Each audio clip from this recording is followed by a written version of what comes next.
on Bloomberg Quint.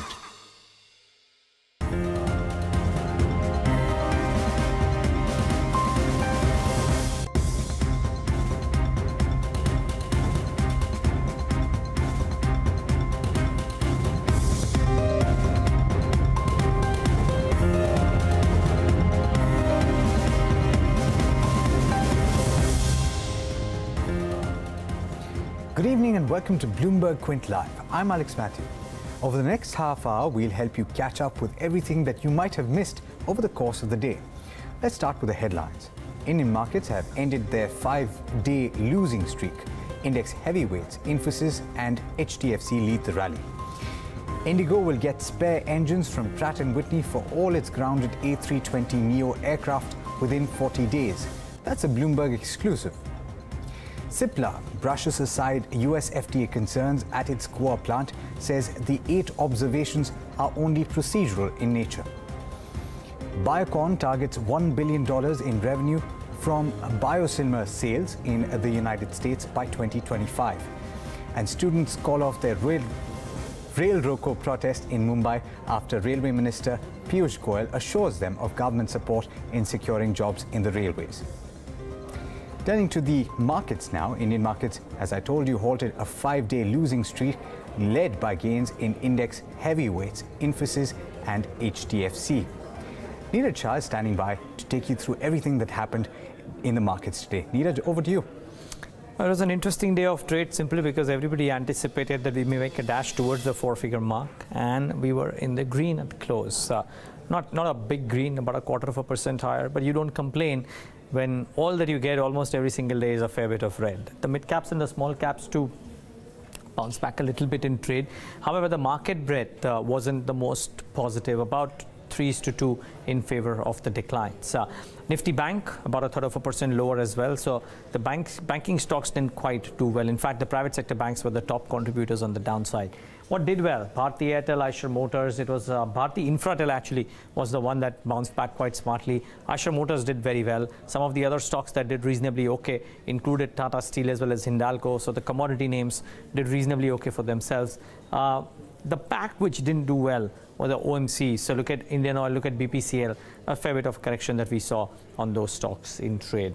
Fresh longs were built in Interglobe. There's a Bloomberg story about new engines coming in about 30 or 40 days, to be precise, for IndiGo. That plus the aviation traffic data for the month of February, probably giving some wings to Interglobe Aviation. Fresh long positions as well. This will be an interesting stock to watch in tomorrow's session too. Some very strong moves and bounce back coming in for Reliance Infra, JSPL, and a clutch of these names as well. Good price, good volume action that came in.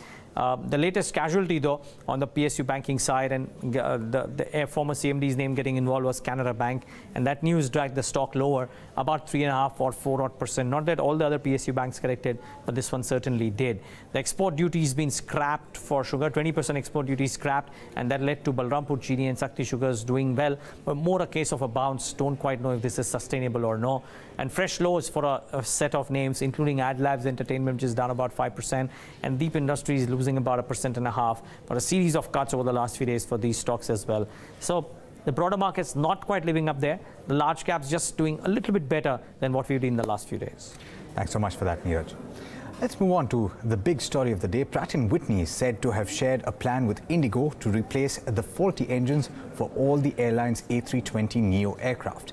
Now, the 11 planes, as you know, have been grounded by the DGCA after multiple malfunctions. Anurag Kotoki of Bloomberg tells us when IndiGo can get its planes back in the air in this report. Right. What Pratt & Whitney has shared with IndiGo is that it will take about 40 days to get all the grounded aircraft flying again. Remember, this issue relates to a particular seal on the engine, and that seal is supposed to cause vibration which may result in in-flight shutdowns of engines. So this is a grounded 11 of IndiGo's aircraft and 3 of Go Air's aircraft. And if deliveries start tomorrow, as Pratt has communicated, then it will take about 40 days for all the grounded aircraft to fly back again. Remember, this has resulted in a big headache for all parties concerned, IndiGo, Pratt & Whitney, as well as Airbus, and most of all passengers, because there are hundreds of flights which are being cancelled by IndiGo and Go Air. So for that situation to completely go away, it will be about 40 days from now. Well, that's a word on IndiGo. That stock, as Neeraj told you, is up about 2.2% at the end of trade today.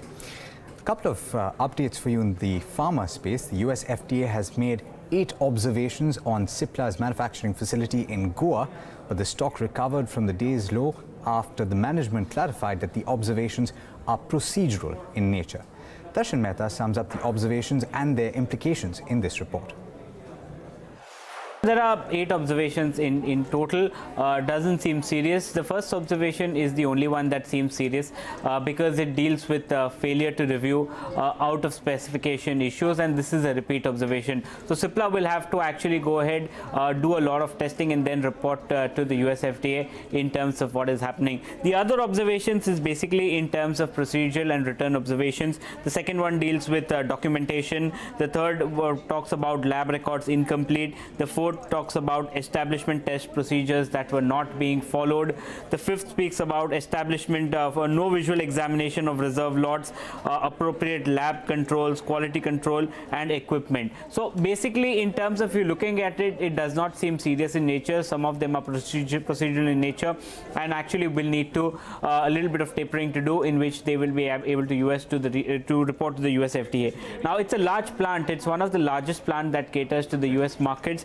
Now, almost 25% of the US sales comes in from this plant. Of the total US sales, actually caters to oral solids and the inhaler sales. Now, what did the management say that caused the stock to move in much higher? They said that it's a product-specific inspection and not a plant-specific inspection. So that is the first comment that the management gave, and they believe that the observations are procedural in nature, and they will be able to go ahead with it. They also clarified that close to 3 approvals have already come in from this plant post the inspection, which gives an indication that there's nothing seriously wrong with the plant. But 8 still is a large number, and the first observation is kind of serious, but nevertheless it seems that Cipla will be able to get out of this. Biocon is betting on biosimilars to unlock $1 billion worth of opportunities. In an interview with Bloomberg's Ari Ardsteder, Kiran Mazumdar-Shaw explained how this nascent industry can change Biocon's fortunes. Ari sums up the gist of that conversation with the head of Biocon in this report. Bengaluru-based Biocon stands alone among Indian pharmaceutical companies as the only one to have gained approval to sell copies of a complex biological drug in the US. Now, it says revenue from that business alone could go as high as $1 billion as early as 2025. That's because more approvals are on the way, and some could come as early as this year. Biocon already has the OK to sell its version of blockbuster breast cancer drug Herceptin in the US. And it says the US FDA has told it to expect a decision on another application for another drugs as early as June. What's more, both those applications could be back on track in Europe. European authorities are expected to re-inspect Biocon's Bengaluru facility sometime this month. An earlier inspection didn't go so well, causing those approvals to be delayed. Biocon needs that revenue to start flowing to fund the very ambitious pipeline of other biological drugs it's working on. That whole undertaking could need as much as $1 billion in the next 5 years or so. Just in case the cash doesn't flow fast enough, Biocon is already looking at other fundraising options. One possibility is letting investors buy a stake directly in its biologics unit through an initial public offering. Another could be selling part of its stake in contract research arm Syngene International. Now, it's a deal that's thrown a curveball at the entire insolvency process. Binani Industries has entered into an agreement with Ultratech to sell over 98% stake in Binani Cement. Ultratech will in turn issue a letter of comfort to Binani's lenders, but the lenders are not pleased. Vishwanath Nair tells us why. there has been a side deal between Binani Industries and Ultratech, wherein about 98%, more than 98% stake in Binani Cement will be sold to Ultratech, and Ultratech is willing to pay about 7,266 crore. In exchange, what Ultratech is essentially going to do is it is going to issue a letter of comfort for the lenders. Now that is something that was put out on the stock exchanges yesterday. Following this, when the lenders were consulted, they said that they have not yet received any formal plan from Ultratech as to how they're going to repay this money. Also, they said that a letter of comfort is likely not going to be enough for the lenders to drop the insolvency proceedings against Binani Cement. They say that at this point in time, they have met and they've agreed that Dalmia Bharat is the preferred bidder, and that that company is going to take over Binani Cement according to what the Committee of Creditors has decided. So on the basis of that, they're going to continue supporting Dalmia Bharat. And on the 22nd of March, when the NCLT is going to hear all the petitions in the matter, there's Ultratech's petition, there's Binani Industries has filed a petition, there's also the lender's insolvency process. All of these petitions are going to be heard. After the NCLT pronounces its order, that is when the Committee of Creditors will decide on the future course of action. They have said that they're willing to fight this out at the Supreme Court, considering that the NCLT nor the NCLAT have jurisdiction to actually dispose of any insolvency proceeding against a company. And that's perhaps what a lot of other people are thinking as well. Anil Singhvi, Managing Director at ICANN Advisors, says he's intrigued by Ultratech's latest attempt to bag Binani Cement, as it makes the entire insolvency process redundant. Speaking to Bloomberg Quint earlier today, Singhvi also says that he expects Ultratech's offer to face legal challenges in the NCLAT or the Supreme Court. I find it extremely intriguing for the simple reason that since they lost out in the second round of bidding, they've really got into a novel idea. And I hope that NCLT, NCLAT and Supreme Court should really lay down this, that you cannot have that you run through a whole process under IBC, all the bankers, several meetings which I've also participated in those. And after that, you come to draw a blank saying that no, this whole process was not really required because there is somebody who's willing to buy the entire shareholding and creating value for lenders and minority shareholders. I mean, I feel very sad for the country. I feel very sad for the time and effort which has really gone in this. And third issue is that will it not be seen as being complicit with the promoter? And I think that has to be tested legally, because the amendment which came in was very clear. Directly or indirectly, promoter cannot be seen to be participating in the whole process. So I really have my own personal doubts on this whole thing. And my question remains that if suppose they were the winner in the second round of bidding, would they have chosen this kind of a path? If not, then I think slip is showing. Now, IOC and BPCL may buy out the government's stake in GAIL India. That's a source-based story from PTI. Remember, there's no confirmation from the government about this. But if it were to happen, how will the two oil refiners fund the deal? Sumit Sarkar has done a scenario analysis of the different options available for the two companies. Let's see their cash balance. Now, Indian Oil Corporation, that is India's largest oil refiner, has a cash balance of close to 7,400 crore rupees, while Bharat Petroleum, BPCL, that is the second largest oil refiner in India, has a cash balance of close to 9,500 crore rupees. Now, these numbers are according to the first half of financial year 2018. Now, two facts. Now, in February, both the companies have declared hefty dividends. Now, Indian Oil declared a dividend of close to 19 rupees per share, while Bharat Petroleum has declared a dividend of 14 rupees per share. Now, that would have definitely brought down their cash balances. And also, if you see in the last 7 financial years, on a closing basis, none of the companies ever had a cash balance of more than 20,000 crore rupees. So most likely, like ONGC HPCL deal, both the companies might take on debt to acquire this 54% stake in of GAIL. So let's see how that debt position would change and how that leverage would change from this. Now currently, that is for December ended quarter, Indian Oil Corporation had a debt of close to 31,900 crore rupees, while a debt to equity was close to 0.3 times. BPCL had a debt of close to 18,200 crore rupees, while its debt to equity was 0.5 times. Now, if they acquired debt of 20,000 crore rupees, that debt will increase by 20,000 crore rupees, but that debt to equity would hardly change.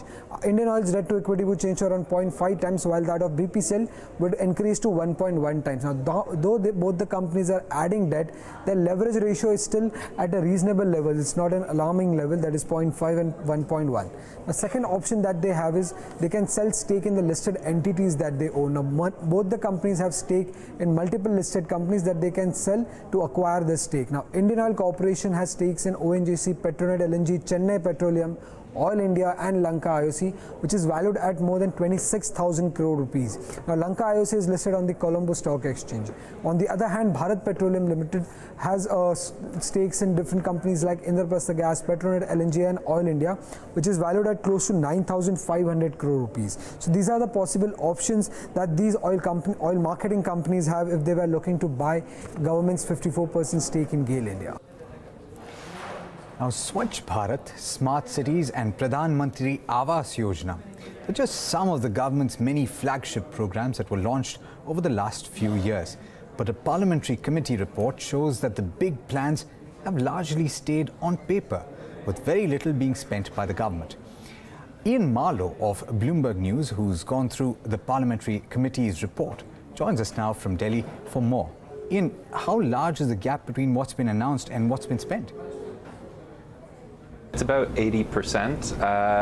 The money that's being allocated and released by the centre, the parliamentary committee found that only 21% of that had actually been spent, and that varies sort of by project. So some of the ones like Clean India or some of the Housing for All projects, those initiatives, some of them spent a little bit more, so between 20–30% of the money that was allocated, sometimes upwards of 40%.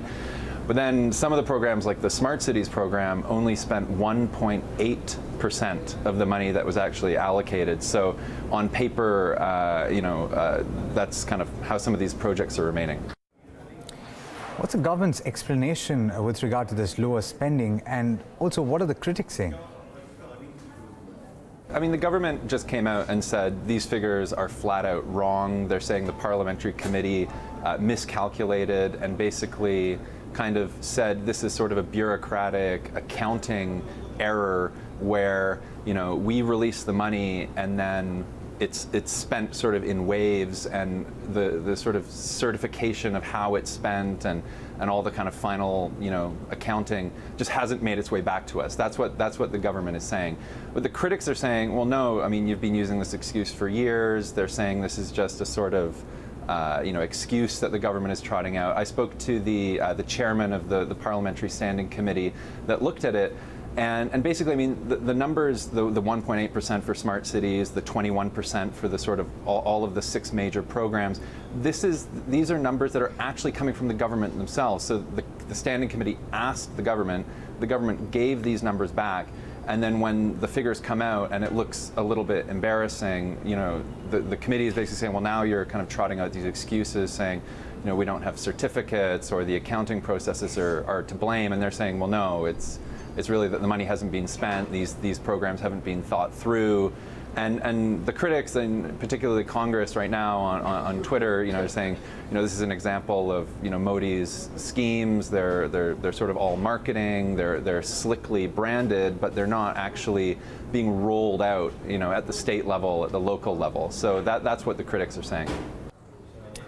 Well, likely to be several conversations like that over the course of the next year or so before the 2019 elections. But let's move on now.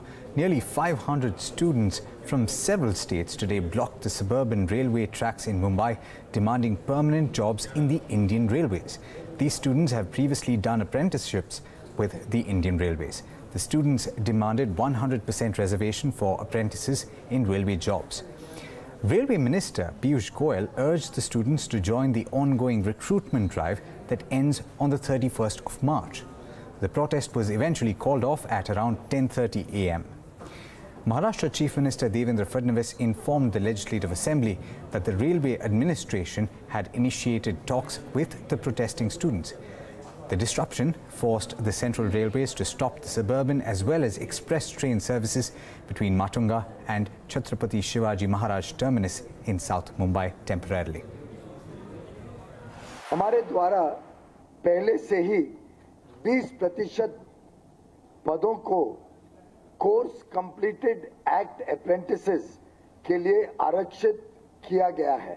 मैं अपने युवा मित्रों से appeal करता हूं कि इन बड़ी संख्या में नौकरियों जिसकी आखिरी तारीख 31 मार्च 2018 है में आवेदन करें और भर्ती की प्रक्रिया में शामिल हो।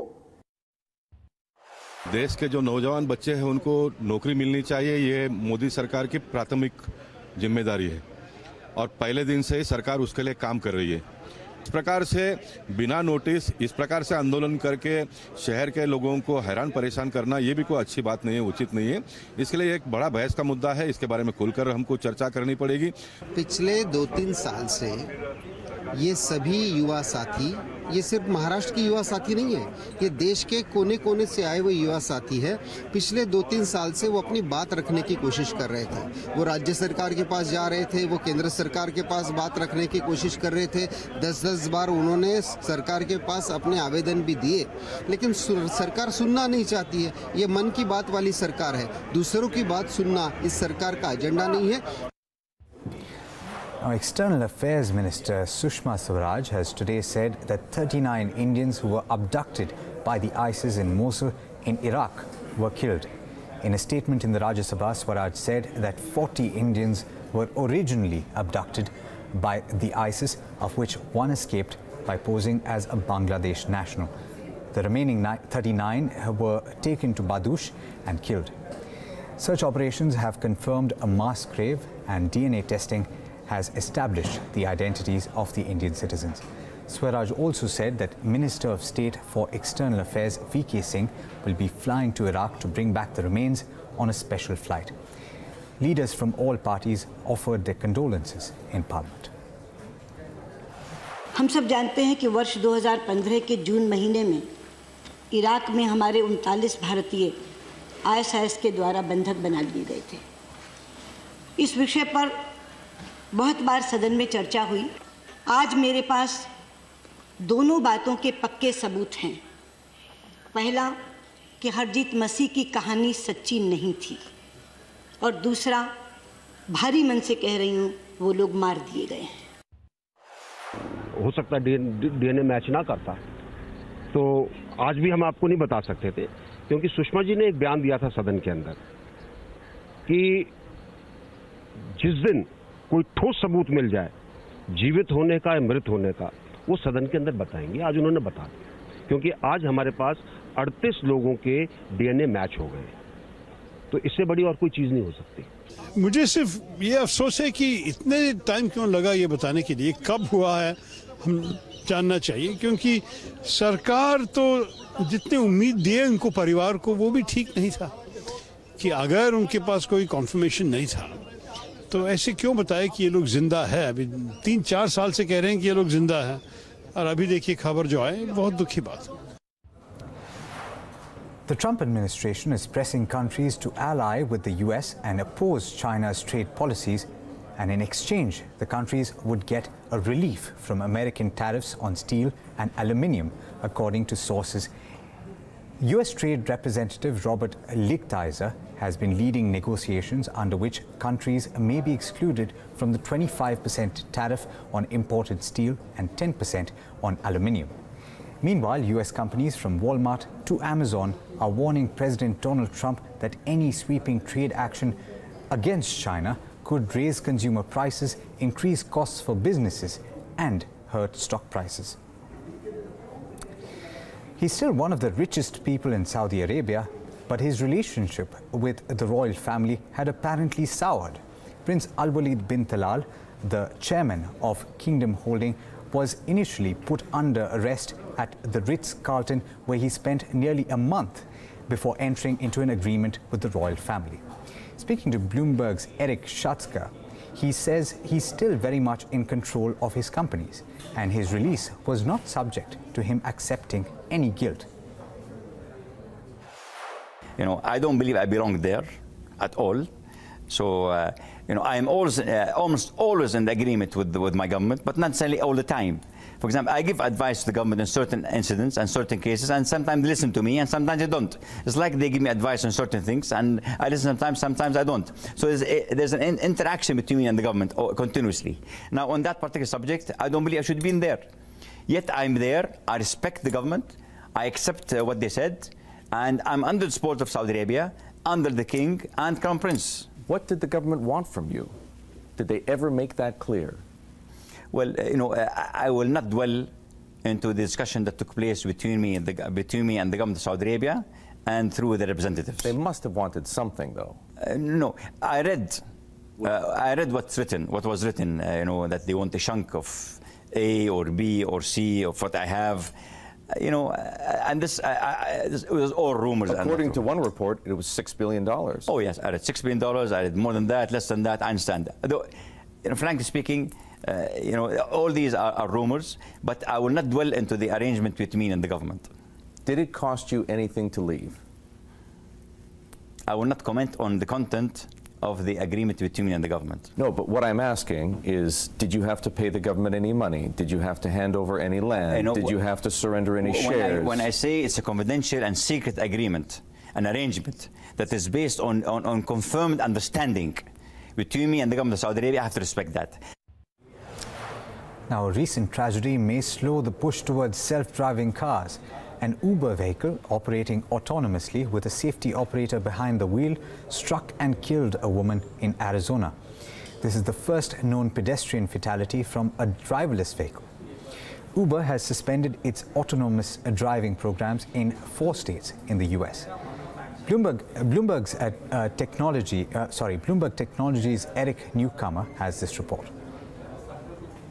49-year-old woman was killed by a self-driving Uber crossing the street in Tempe, Arizona, Sunday night at about 10 p.m. The Tempe police are investigating it. Federal regulators are looking into it. Uber's paused, their service, their testing programs while they try to figure out what exactly went on. The car was traveling about 40 miles per hour when the woman who had a bicycle with her was struck by the Uber, which was operating in autonomous mode. Okay. How big of a setback is this to Uber's autonomous driving plans, but the overall technology, Eric? Well, it's one of those situations that everybody expects, and it's still really upsetting when it happens. So I think that, on the one hand, the industry knew that at some point, this sort of first pedestrian death, somebody, outside the car getting hit by a self-driving car, was inevitable. At the same time, I do think it's going to give people a pause, and we'll have to watch and see how regulators react and decide whether they need any new rules or laws to sort of control the rollout of self-driving vehicles.